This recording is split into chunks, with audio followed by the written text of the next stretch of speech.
Welcome to S education. Education में Bihar board के class 10 के जो सजेस्टिव क्वेश्चन है, मॉडल प्रश्न पत्र और गेस क्वेश्चन, उसका एक प्रश्न डिस्कस हो चुका है। आज हम दूसरा प्रश्न का डिस्कस करेंगे। तो चलिए शुरू करते हैं वीडियो। आज का जो दूसरा प्रश्न है वो है, प्रथम विश्व युद्ध ने भारत में राष्ट्रीय आंदोलन के विकास में किस प्रकार सहायता की, वर्णन करें। तो प्रथम विश्व युद्ध का जो कार्यकाल है वह 1914 से 1918 का, और इस दौरान भारत में भी किस तरह के राष्ट्रीय आंदोलन का विकास शुरू हुआ था, इसकी चर्चा है। तो लिखेंगे उत्तर। प्रथम विश्व युद्ध के समय भारतीय राष्ट्रवाद अपने प्रारंभिक चरण में था। राष्ट्रवादियों का यह मानना था कि प्रथम विश्व युद्ध में ब्रिटेन का साथ देने पर अंग्रेजों द्वारा भारतीयों को अधिक संवैधानिक अधिकार प्राप्त होंगे। इसी के तहत भारत ने विश्व युद्ध में ब्रिटेन का समर्थन किया, लेकिन युद्ध के तुरंत बाद अंग्रेजों ने रॉलेट एक्ट पारित किया। इसके परिणाम स्वरूप भारतीयों में ब्रिटिश हुकूमत के प्रति असंतोष का भाव जागा और इससे जनता में राष्ट्रीय चेतना का उदय हुआ और असहयोग आंदोलन की शुरुआत हुई।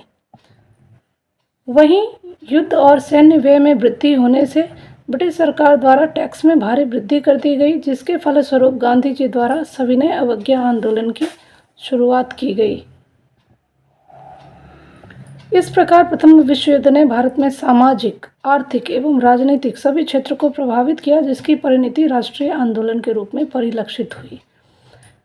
अब प्रथम विश्व युद्ध के समय जो ब्रिटेन था वो भी प्रथम विश्व युद्ध में शामिल था, मित्र राष्ट्रों में शामिल था, और उसका मानना ऐसा था कि उसे जो सैन्य सहायता चाहिए तो वो अपने उपनिवेश भारत से ये सहायता की उम्मीद कर रहा था। और गांधी जी को ये कहा गया कि अगर आप भारतीयों को ब्रिटेन के ओर से युद्ध में शामिल होने के लिए अगर आप तैयार करते हैं तो हम लोग कुछ संवैधानिक सुधार करेंगे और भारत को स्वराज की जो है प्राप्ति हो जाएगी। लेकिन ऐसा नहीं होता है, और जैसे ही ये युद्ध समाप्त होता है और मित्र राष्ट्रों की विजय होती है, तभी ब्रिटेन के जो खलीफा हैं उसको उसके पद से उतार दिया जाता है, और जिसके खिलाफ भारत में भी खिलाफत आंदोलन होता है। ब्रिटेन सरकार जो है वो अपने वादे से मुकर जाती है और उल्टे भारतीयों के लिए, जो क्रांतिकारी हैं, उनके लिए रॉलेट एक्ट पारित किया जाता है, जो एक काला कानून था। और जैसा कि आप लोग जानते हैं, रॉलेट एक्ट के कारण इसके विरोध में जब जलियांवाला बाग में लोग इकट्ठा होते हैं तो इसकी परिणति के रूप में जनरल डायर के द्वारा जो है निहत्थे लोगों पर जो है गोलियां चलाई जाती है, और धीरे धीरे लोगों के अंदर ब्रिटेन के खिलाफ एक उबाल आता है, एक जो है राष्ट्रीय चेतना का जो है विकास हो जाता है। और इसी के तहत गांधी जी के द्वारा असहयोग आंदोलन की शुरुआत की जाती है, ताकि हम किसी भी तरह की सहायता अंग्रेज़ों को नहीं करेंगे।